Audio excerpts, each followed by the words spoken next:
Hey YouTube, Red Sox fan, finally back again with Let's Play Vanilla Warcraft episode 21.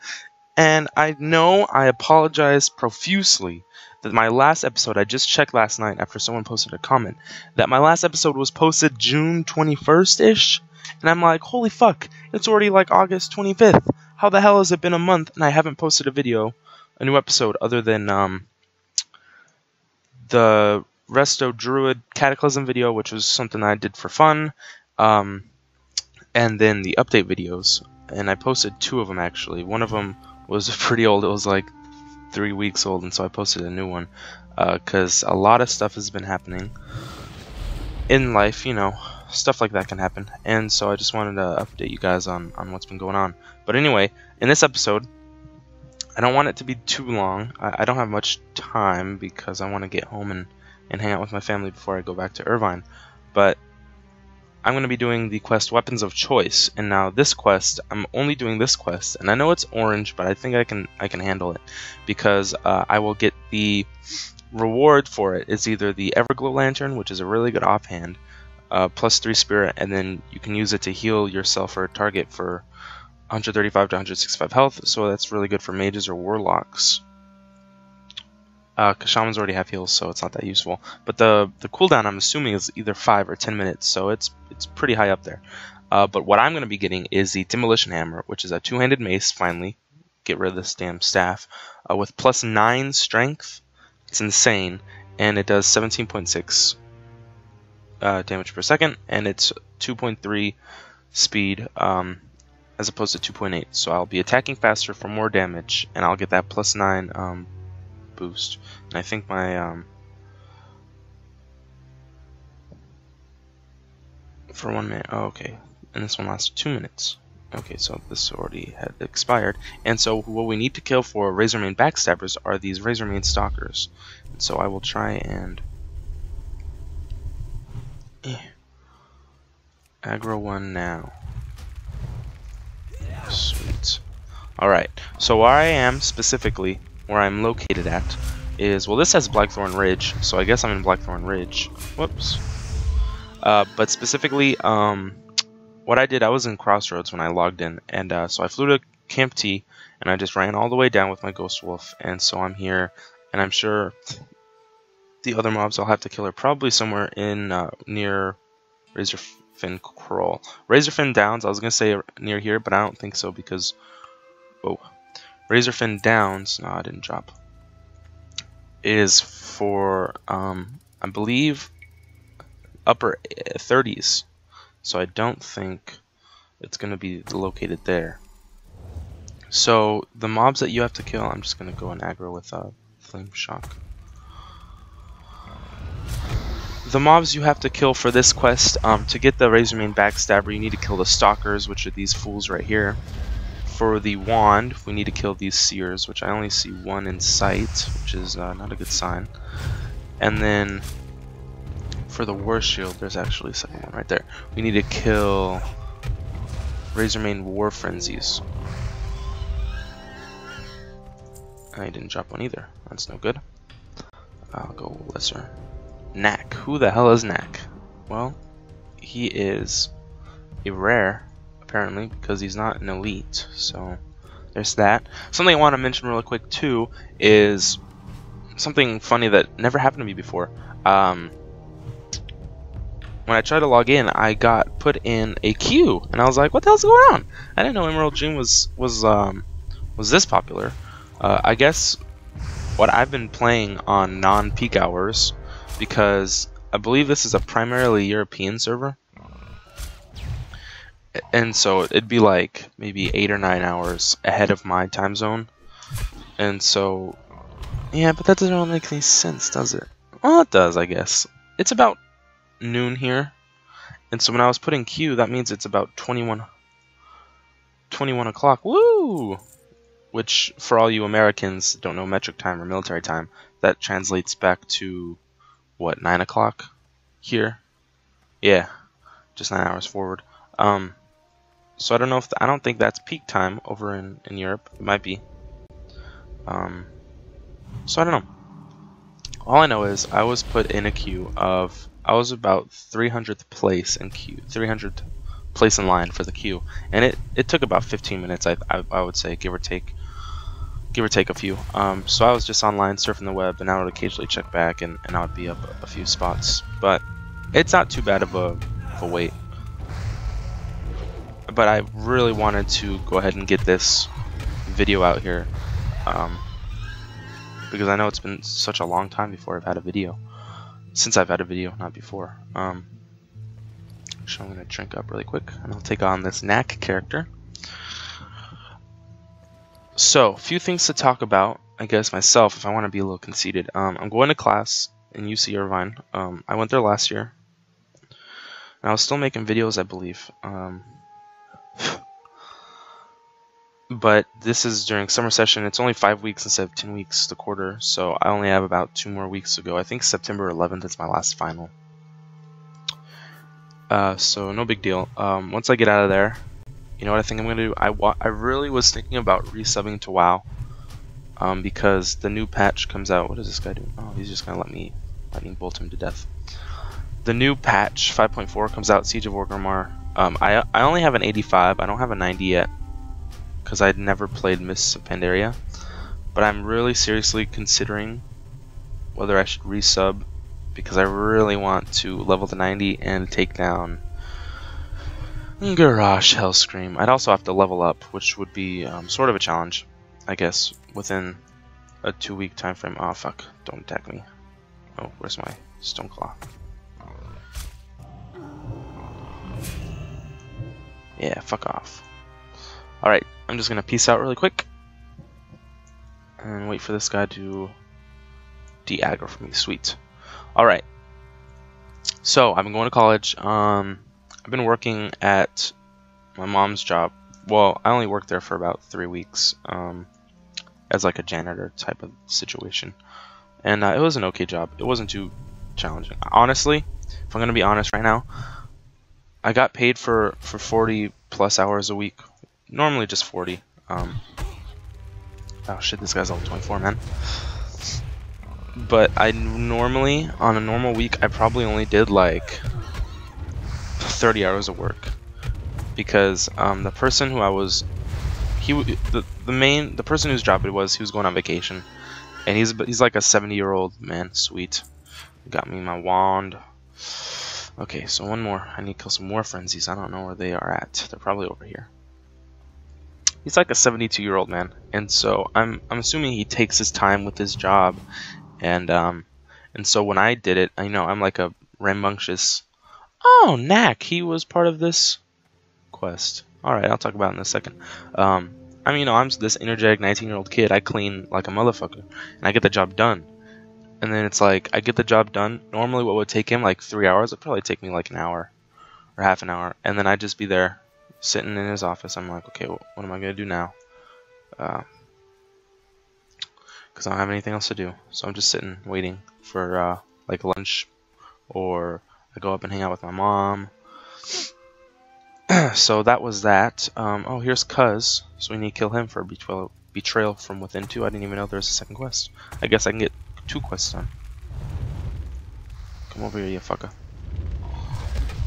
Yeah. Yeah. Ooh. These guys, they have a pretty high resist for these Razor Mains. I think they have a pretty high resist for nature damage.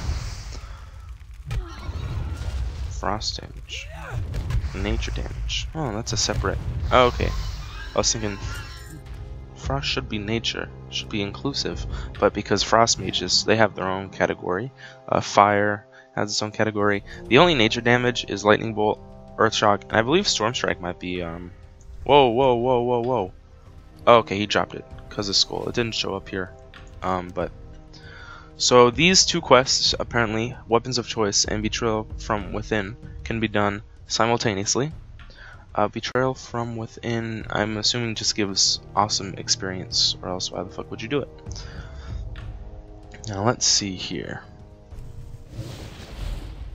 What was I going to talk about? I was going to say something, but then I can't remember. Oh, here's a War Frenzy. You know what I really want to do first? Oh shit, level 24, like the Seer. I want to try and find, oh, he was just aggroing someone. Who's over here? I want to try and find Locke before this is all said and done, so I can kill him.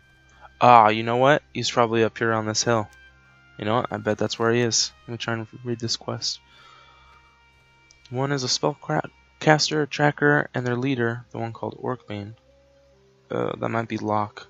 Yep. A warrior. Oh. Okay, so if he's our leader, I'm gonna assume he's up here. And if that's the case, I'm gonna go ahead and try. Alright guys, so I am super fucking pissed off right now. And you wanna know why? It's because half of this damn video has not been recording. For some reason that Fraps, I don't know. Fraps is being... Oh, something ridiculous happened. I figured it out because I was doing my Let's Play, and you might be wondering, I'll get to the point as why I'm up here at this fucking hut to kill Locke. And the phone rings, and I'm like, oh, my fucking mom is calling, she's fucking ruining Let's Plays like fucking from day one. That's her MO, is to call. She knows when I'm doing a Let's Play, so she calls just to, I don't know, piss me off or something. And so I go to stop recording, and it's already not recording, because in a corner you can put your Fraps like FPS kind of counter, and then when it's not recording it's yellow, when it's recording it's red. And so I look, and when I press it to stop recording, it turns to red. So I'm like, what the fuck is this? The fuck is this bullshit? It wasn't recording. And so I go back, and I've only recorded like the first 10 minutes. So the only parts that I haven't recorded that like got messed up was me. I think the last time you saw me, I was right down here on this little hill, and I come right back up this hill, and I kill these guys. They respawn already, and there's another seer here, but I'm gonna go ahead and try to oh, no, here he is. Level 24, right on time. Alright, I'm gonna save my War Stomp for the boss.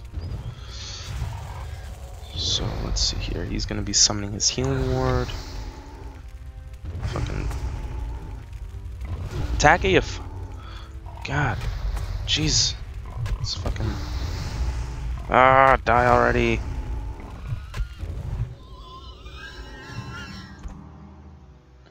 Gotta heal up so I don't die. Alright, so the only things you missed me talking about were, I was talking about the World's End, how I snuck in, well, I didn't sneak in, how I went and saw it 2 nights in a row.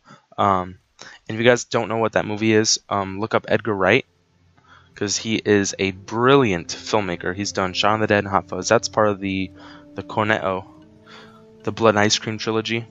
It's not really a trilogy so much, but they're all written by both Edgar Wright and Simon Pegg, a wonderful actor, and they're all directed by Edgar Wright. And as an aspiring filmmaker, I sort of look up to him as inspiration, and his movies are genius. He's also done Scott Pilgrim vs. the World, and he's going to be doing the Marvel superhero movie Ant-Man, which will come out in like 2015 or something like that. But I also, let me take on Locke Orcbane. He is the last, fucking 718 health. He's level 25, so a few levels ahead of us. I guess I gotta put up my lightning shield for this dude. Oh, I already drank my water. My last water. Okay, he is the last NPC we have to kill, the last mob we have to kill for Betrayal from Within, Locke's School. He is the warrior type. So I'll go ahead and try and... Oh, he's resisted my... That's not good. Oh, he's resisted everything so far. This is definitely not good. No, I don't think I'm gonna be able to beat this guy. He's only been hit by my fucking... Oh, this is not good. I can do it though. Perseverance. Oh shit! This is gonna come down to...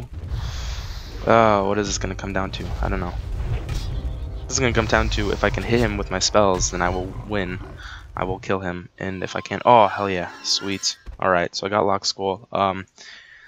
Yeah, that is a tough cookie to crack. There's nothing else in here. No treasure chests. for advice, I will say he's level 25. So if you want, I'd wait until like level 22, 23. But if you want to be adventurous and crazy like I am, go ahead and take him on when you're 21 and see how well you can stack up against him. If you know your class pretty well and you're decently geared, like I am not, you can probably take him down at level 21 like I did. It definitely helps if you're a hunter or warlock, you have a pet, or if you have some sort of heals. But I guess at the same time, mages, classes that don't have heals for a reason, because A, they can either take more damage, warriors, and dish out more damage like mages and such than shamans. Shit, I'm just gonna Hearthstone really quick, back to the crossroads, and then I'll fly to Camp T. But in the meantime, I will waste time by talking to you about stuff. So I talked about going to see The World's End, which is a phenomenal movie. I've already said that. Directed fantastically by Edgar Wright. And I was really excited to see that because I don't know, I'm sure most of you have seen or heard of Shaun of the Dead or Hot Fuzz. And honestly, Hot Fuzz is still probably my favorite in the trilogy. I'm gonna say Hot Fuzz. The World's End was really good, and I really like Shaun of the Dead. Fuck, this is hard. If I had to put them in order of how much I like them, Hot Fuzz is obviously number one. I think for nostalgia purposes, Shaun of the Dead might be 2. But you know what? I'm gonna blow your minds right here. I'm gonna put Shaun of the Dead and World's End tied at number 2. So there's no third place. It's first place and then second place and second place. So Shaun of the Dead and Shaun of the Dead and World's End are tied for second place. So if you guys haven't seen The World's End, I highly, highly, highly recommend you go out and see it. Just because Edgar Wright, I don't know if they're going to collaborate together, him, Simon Pegg, and Nick Frost in the foreseeable future, which is like maybe in the next 5 years. I hope they do after that, though. It kind of depends, he was saying in an interview, it kind of depends on how well this movie does in America. It has a 91% rating on Rotten Tomatoes, if that does anything for you. So, you know, it's a good movie in its own right, but a lot of fans of the Blood and Ice Cream trilogy will really love this film. What else did I talk about? I was talking about my major at UCI, my college major. Last year it was computer game science, which sounds a lot cooler than it actually is. I thought it was going to be a lot more about, you know, kind of designing video games and stuff like that, but it's more about programming, and that is something that I'm going to try and get away from because I do not want to be a programmer. That's lame. I learned Python coding, and it's not fun. That's my own personal experience. So I think I'm looking into getting into film and media studies, which films and cinema have always been sort of a passion of mine. So I guess that might be a good fit. Laser hide. Those are those blood shard things. So Betrayal from Within is one of the quests we completed, and we just get 1500 experience. Wow, that's a lot. Bring Lock's skull to Thork at the crossroads, and we will get 8 stam and 2 agi. Wow, I don't know if that's a good trade-off though, but I'll take it and do it anyway. So let's go over here. The second quest we completed, Weapons of Choice, will be turned right over here by this forge to, what's his name? Tatternack Steel Forge. Oh, okay. Steel Forge right next to the forge. Ha ha ha. What do you need? Okay, so the 3 weapons we need to turn in, the backstabber, the wand, and the shield we will turn in, and we will get the demolition hammer. Oh, hells yeah, bitch. Hells yeah. And it also comes with 1950 experience, which is a pretty decent amount. Alright, so let's see how much DPS. I'm dishing out 20.7 right now. And with my demolition hammer, I'm busting out, jeez, 26.6. That's sweet. That is a nice upgrade. Finally. And if I put my rock biter weapon on, jeez, 32.9. Nice. That is nice. Although the one bad thing about this is now I'm going to have to level up my 2-handed maces. That's okay. I'll do that. off screen, maybe. You know what? I'll go do it off screen while I level up my leatherworking. Yep, that's something I will definitely do. Wink, wink. So let's see. Talked about film and media studies. What else is there to talk about? This is something that happened actually a while ago in June. Was it in June or July? It was July and June. But I never talked about it on this show, and I'm actually quite surprised that I haven't talked about it. I might have mentioned it once or twice, but I'm gonna go ahead and go into detail about this because this single-handedly the greatest moment of my life happened over this summer, and hopefully it will happen again in October. So what happened is this. You know how much I like Streetlight Manifesto and Thomas Kalnaki, who also goes by his alias, his stage name Tokay, when he's touring by himself, which he's only toured by himself once. He is the artist who wrote and performed all the songs that I put in my opening intros, all the acoustic songs. Those are all songs from his newest album that he actually wrote for Streetlight, and then he writes it for his acoustic self, Tokay. So who do I turn this into? Thork. Alright.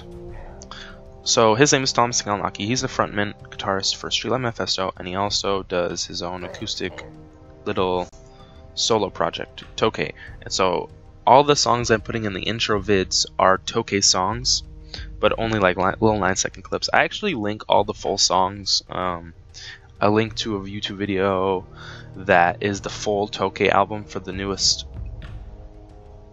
what's it called? The Hand That Thieves. Their newest album that just got released in April.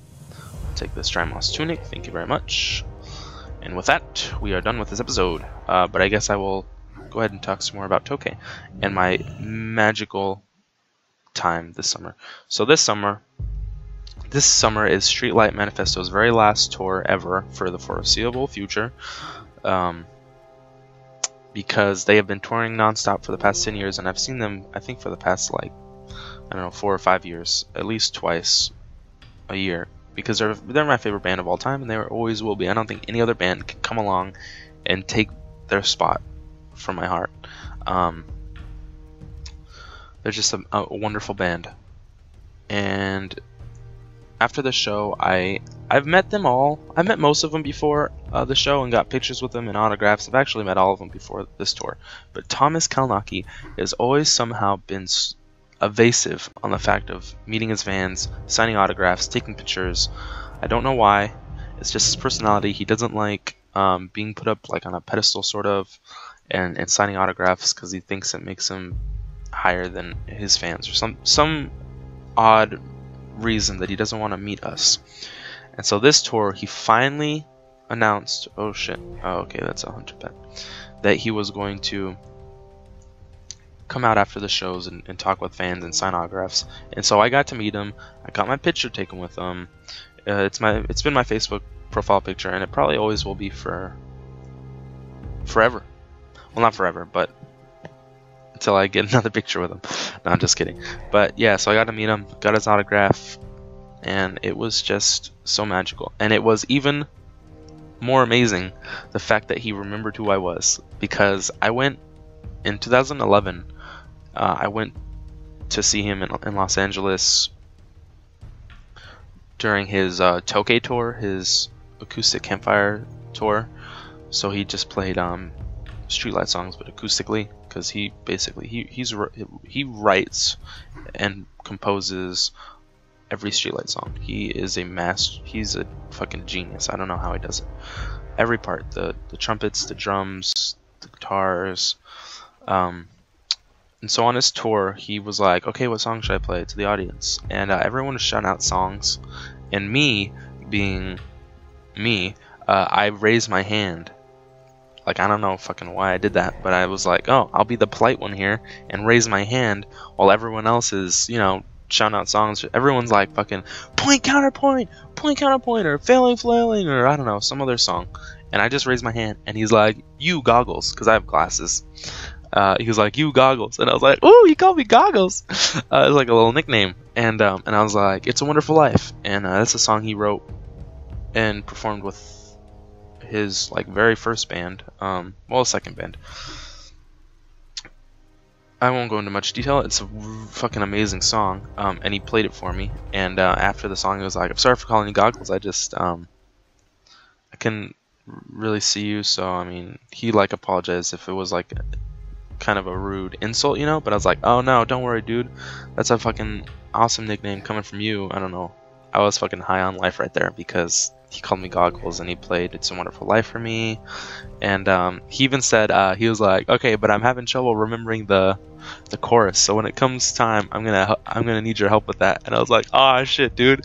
And so when he was playing and the chorus came, and he like kind of pointed to me, and everyone's all fucking quiet looking at me, and I'd like sing the chorus with him, and it was magical that moment. And so when I met him, he was like, "Fucking goggles," and he fucking remembered that I was goggles from fucking 2 years ago, and I fucking like shit my pants, dude. Oh, I didn't literally shit my pants, but it was just like, imagine meeting your greatest hero and idol for the past like 10 years that you've looked up to him and respected him as an artist for that long, and just getting to meet him and him knowing you, remembering you from fucking the first time you kind of met him.